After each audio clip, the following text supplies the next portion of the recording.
And welcome back, everybody. This is Rusty here with the Rugby Review. And since the URC was on a week break between the semifinal and the grand final, I thought it would be kind of fun to look at the other professional leagues in Europe and update everybody on the playoff pictures that are taking place across the Gallagher Prem and the Top 14. So that's what we're going to go over this week, is first round / semifinal matchups in the Gallagher Prem plus the Top 14. So what we're first going to look at is the semifinal first round matchups in the Gallagher Premiership. So for those of you who are maybe unfamiliar with the Premiership, it's the top flight professional league in England, and there's 10 teams in the league. At the end of their regular season, the top 4 seeds go into a semifinal playoff bracket to then figure out who the best team in the Premiership is. So here we have the 4 teams that are in the playoff bracket this year. We have Northampton that finished the regular season top of the table, having secured the 1 seed going into the playoffs. They were playing against the 4 seed in the Leicester Tigers. In the second semifinal matchup, Bath had secured the 2nd seed at the end of the regular season, and Exeter secured the 3rd seed, so Bath and Exeter are playing each other in the second semifinal game. Now the results of both of these games are as followed. So the first semifinal matchup between Northampton and Leicester saw Northampton winning the game by a score of 45-31 over the Leicester Tigers.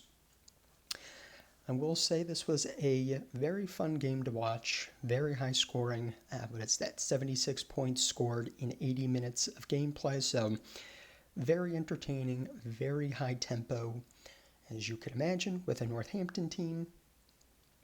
Again, very fast pace, very back and forth between both of the teams. So Northampton kicked off the game scoring very early in the game, if I remember correctly, and then Leicester would be able to answer.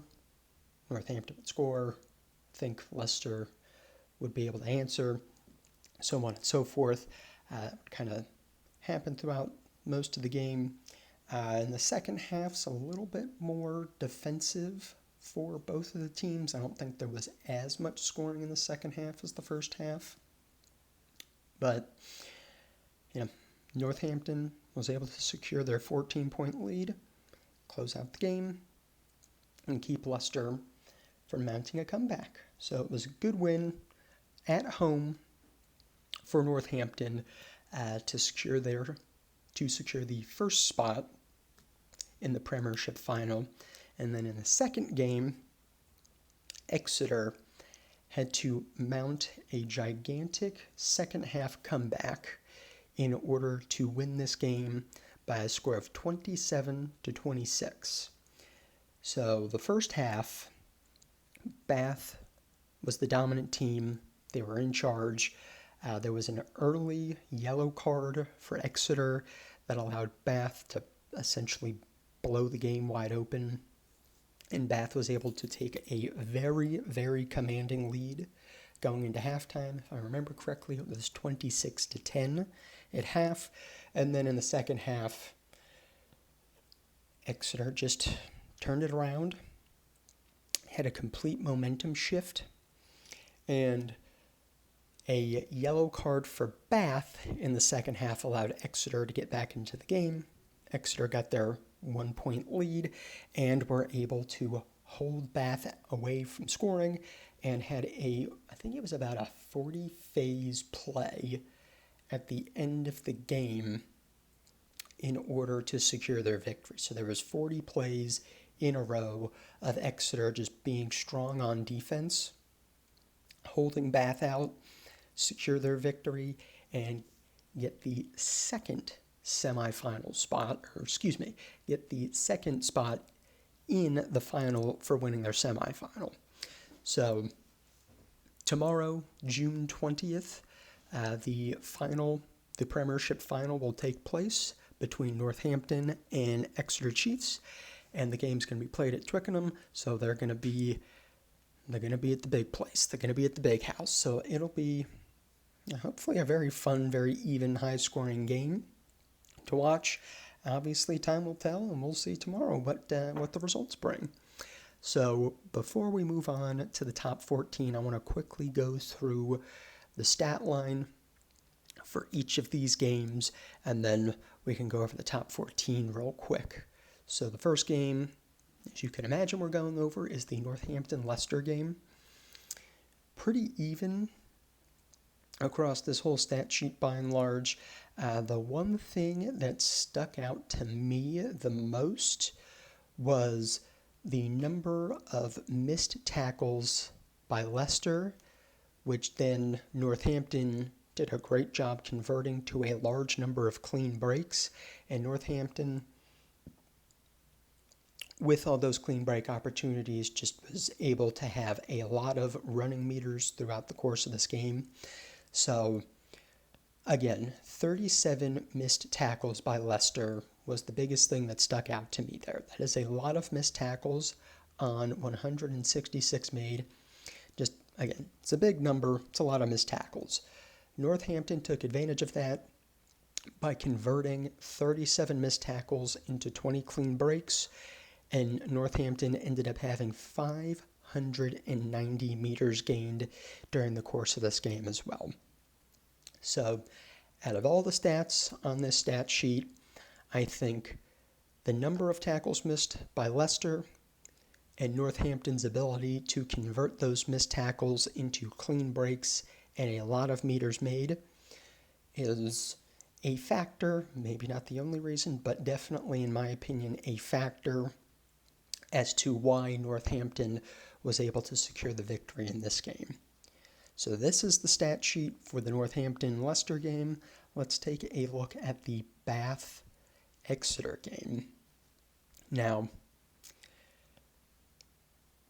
kind of tough to understand that this was a tale of two halves here, where, again, Bath was the dominant team in the first half. Exeter mounted a huge, awesome comeback second half.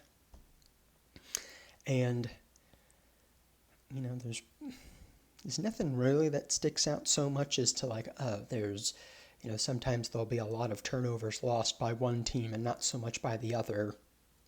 And that'll, be kind of a tell as to, that'll allow a team to get back into it. I'm not really seeing that so much here, in my opinion. The only thing that kind of sticks out, or there's two things that kind of stick out a little bit: turnovers won plus penalties conceded. And it may not seem like that big of a difference, but when it's only a 1-point margin of victory, sometimes the small details can add up. So turnovers won, penalties conceded. Exeter had 9 turnovers won to 5 for Bath. Again, it seems small and insignificant, but when Exeter has almost twice the number of turnovers won at the breakdown, that could be a potential factor in, that 1-point edge margin of victory that Exeter had. And then if we go down to penalties conceded, 8 penalties for Bath to just 4 for Exeter. So, again, it may seem small, it may seem insignificant, but twice the number of penalties for Bath to Exeter has the potential to give Exeter maybe 1, maybe 2 opportunities to try to get back into the game, shift momentum, so on and so forth. So that's the stat sheet for the Bath-Exeter game. And now let's move on to the top 14. So for those that maybe don't follow European rugby too closely, the top 14 is the top flight professional league in France. As you can imagine, having it be called the top 14, there are 14 teams that compete in the top 14, At the end of the regular season, 6 teams go into the playoffs. The number 1 seed and the number 2 seed get first round byes and are automatically qualified into the semifinals. So after this past regular season, Toulouse was the 1 seed and Montpellier was the 2 seed. So Toulouse and Montpellier get a first round bye and are automatically into the semifinals. Now, the first round of the playoffs played between seeds 3, 4, 5, and 6. The French call the La Barrage, or as Google Gemini likes to put it, the Barnage. So again, these are just the first round.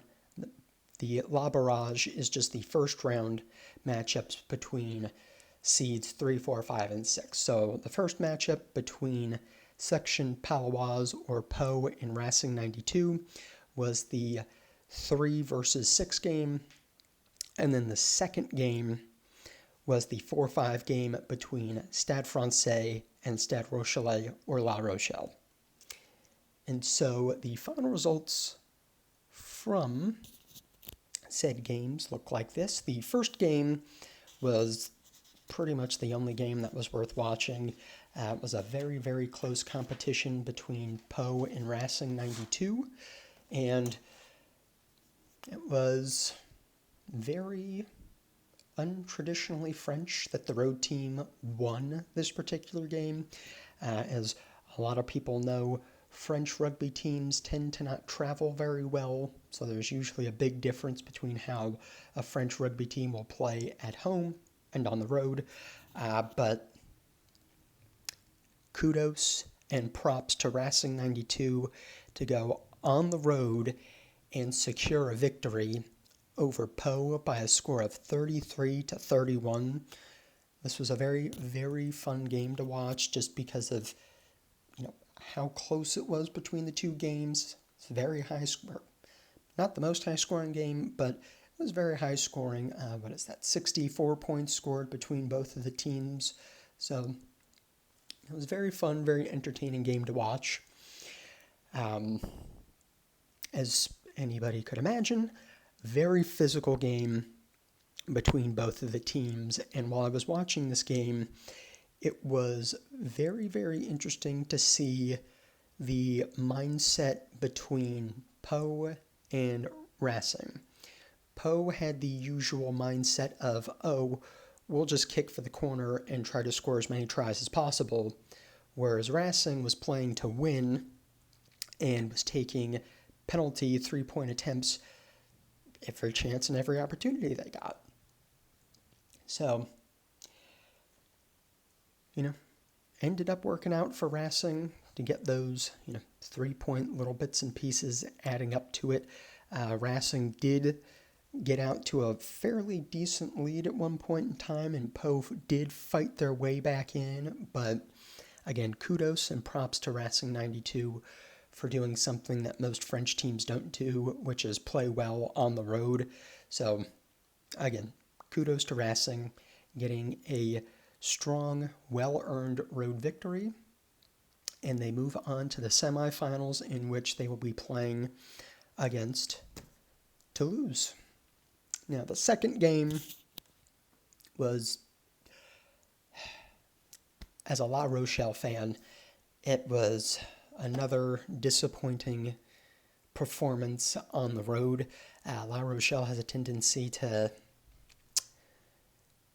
they don't play well on the road all the time, and then they'll play well at home, so they have quite a bit of inconsistency in their performances from day to day, or from week to week, So, again, it's a big blowout, not a very interesting game for a La Rochelle fan, but good for a Stade Francais fan. So Stade Francais completely blew out La Rochelle, ended up winning the game by a score of 45-5.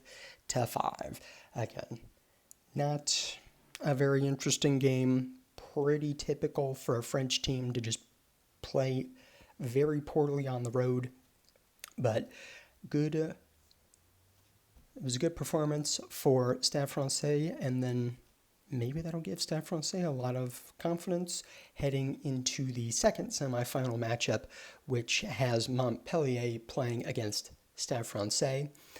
Before we go into the individual stat lines for each game, I'll quickly mention that today, June 19th, the first semifinal matchup will be taking place, so Toulouse versus Racing 92. That game is going to be played today, and then tomorrow, June 20th, Montpellier will be playing Stade Francais in the second semifinal game. So with all that being said, let's quickly look through the stat lines for both games, and we're going to start with the Section Paloise and Racing 92 game. So again, very close game between both teams here. There's only 2 points in it between each. Pau did most of their scoring through tries. Racing, I guess, was a little bit more even scoring between penalty attempts and tries scored. As I looked through this, there was only one thing that stuck out to me as being a potential difference maker, and that was turnovers won. Again, of all the stats that are on here, only turnovers won looked like it may be something that could have contributed to Racing having that 2-point margin of victory. And so Racing had 9 turnovers won during the course of the game. Pau only had 3. So Racing had 3 times the amount of turnovers at breakdown than Pau did. So, again, it's something that may seem small and like a very tiny detail, but when Racing only wins by 2 points, having 3 times the amount of turnovers at ruck time probably could be something that could give Racing a slight advantage. So again, good job for Racing to get and secure a 2-point victory on the road. That is never an easy thing to do in the French League, so it'll be fun to see how Racing does in the next round against Toulouse. And the last stat line we're looking at is, again, the Stade Francais and La Rochelle game. It's pretty one-sided, pretty heavily favored towards Stade, as you can imagine, with the scoreline being so lopsided as it is. Just like with the Northampton-Leicester game, the one thing that did stick out to me on this stat sheet was the number of missed tackles La Rochelle had and Stade Francais' ability to convert missed tackles into clean breaks, which then gave Stade Francais a lot of post-contact meters during the course of the game. So La Rochelle had 35 missed tackles. Stade Francais translated those 35 missed tackles into 11 clean breaks, and Stade Francais actually ended up having 424 post-contact meters as a byproduct of that as well. So if there was anything on the stat line here that really stuck out to me on what is one factor that led to this complete blowout and complete lopsided game, large number of missed tackles being converted into a large number of clean breaks, and Stade having a lot of running meters on the game. So it'll be interesting to see if Stade Francais can keep up the good offensive momentum heading into a matchup against Montpellier, who is one of the better defensive teams in the top 14 this year. So it'll be fun to see, from an offensive firepower standpoint, if Stade keeps it rolling or if Montpellier is able to tame the offensive firepower a little bit more.